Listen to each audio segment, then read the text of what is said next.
से कहना राज बड़ी एकरा से बार बार पूछा था कि काहे खिसियाइल बड़ू ई हमके कुछ बताओते नहीं थे। अच्छा एक बार और पूछने था कि काहे खिसियाइल बड़ी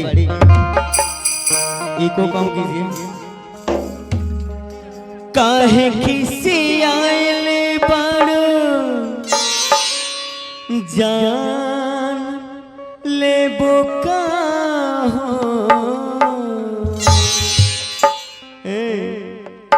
काहे खिसियाइल बड़ू बिहाने बड़का मोबाइल खरीद के ला दे। काहे खिसियाइल बड़ू जान ले बुका बोला हमर सुगनी परान ले बुका बोला हमर रनिया परान ले बुका हो हो हो हो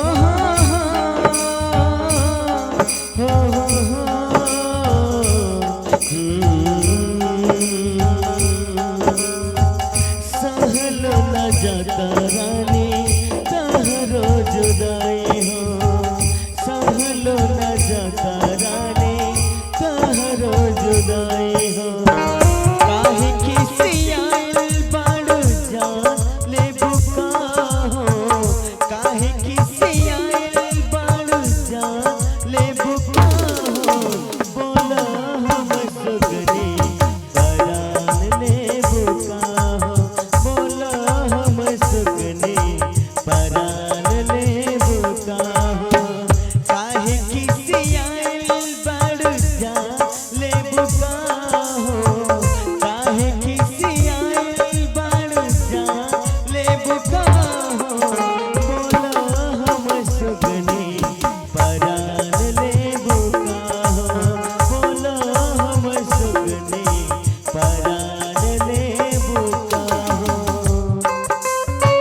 सूरज औरी चांद ले बुका हो बोला हमर निया परान ले बुका हो बोला हम सुगनी परान ले बुका हो काहे खिसियाई पाड़ू जान ले बुका हो काहे खिसियाई पाड़ू जान ले बुका हो बोला हम सुगनी परान ले बुका हो बोला हम सुगनी परान ले बुका हो बोला हमर निया परान ले बुका हो। चलिए आप